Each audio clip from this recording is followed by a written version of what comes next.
Okay, so we're going to do a little bit of a description here of what's going on. We got Jill laying out for the future lagoon.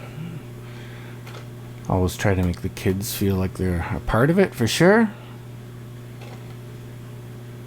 She's got where we're going to do some rock layout.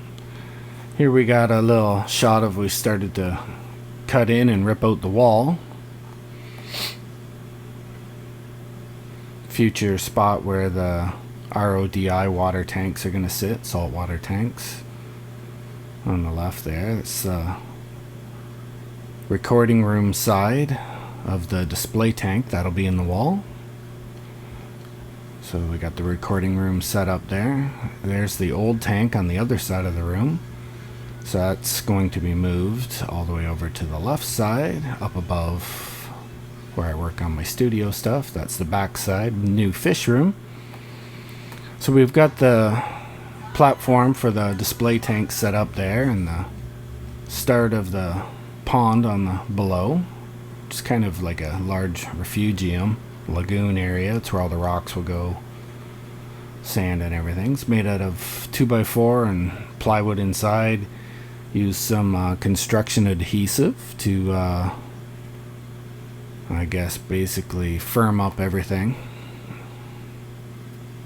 Got an overflow in the back corner. Just painted it all black inside just in case there's any water leakage. It might help sealing anything up. We're going to use a liner inside that. Fairly cheap, $60 for a liner. Stuck the liner in, stapled around the edges. Started pumping water over from the other fish room out of the sump. So I tried to get as much of the actual existing water into the tank, and then started making more RODI water in the tanks to top up from there.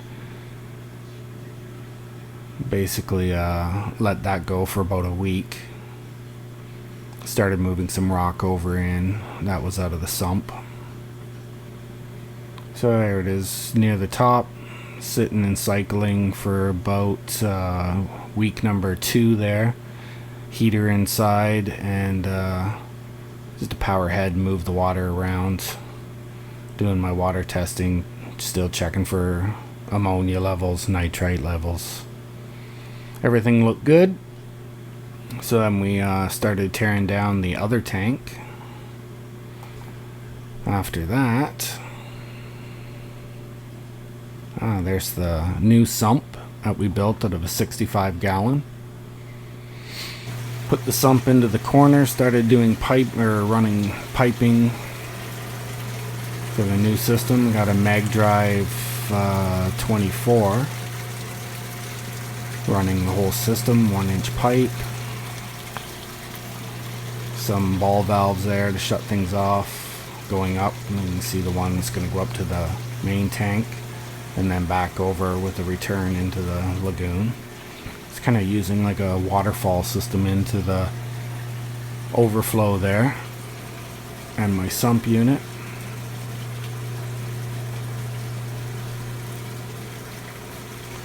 So should be adding my protein skimmer coming up as after I move the rocks and the rest of the fish over.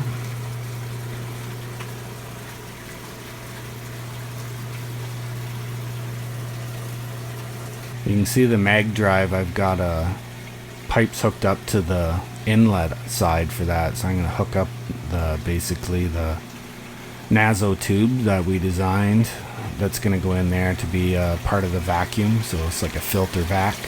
We don't get anything into the pump. Started cycling some water through. Got my rock in from the main display tank that was in the other room. Fish to come after that. So I was saying about the vac unit, which I ended up using. It worked great. Love that. Had some another one of the tubes with some Eheim or not Eheim, what is it, the bags of Chem Pure.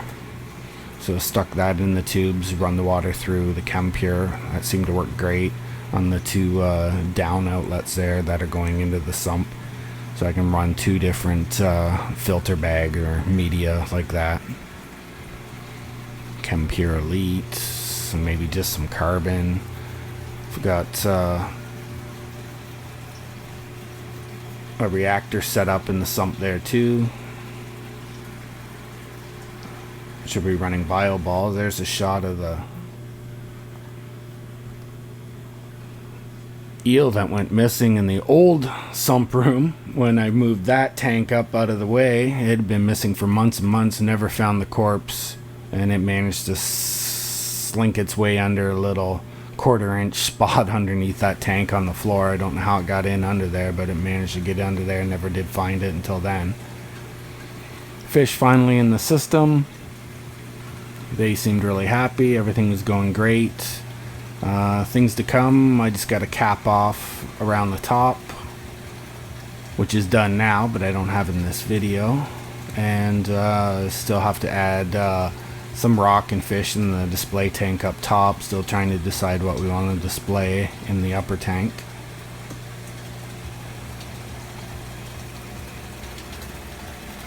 Another shot of the sump running there. There's those tubes, the rotor tubes, which is designed from that. Calling them the Nazo tubes up here in Canada because that's what my daughter liked, our Nazo tang, so we call them that. Little shot of the construction going around the sides. Just real simple 2x4 construction, nothing special, just nailed into place. Roughly a foot off the ground on a 2x6 platform, 5/8 inch plywood. Just showing where I was going to tap in for the RODI unit down below. So I got to tap into that water line and get that running. I'm presently tapped into that line, which I found out was the hot water line, which does not work good for RODI. Plugged that in after a few minutes of it heating up, blew the lines out, had water spraying everywhere. That would have been great to have on video.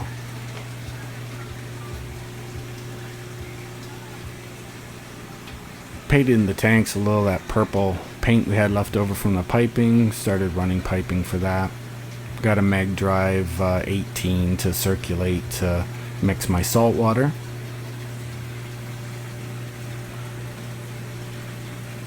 Got the Reef Keeper Elite hooked up now. Protein skimmer.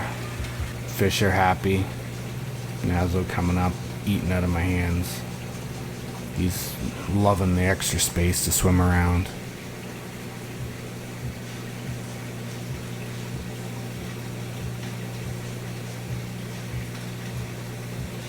You can see him behind there, my leather coral's a little stressed from moving.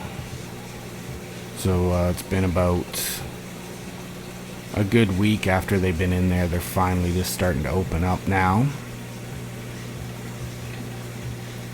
And hopefully I'll update this video in the future here. I'm going to do a DIY LED lighting project.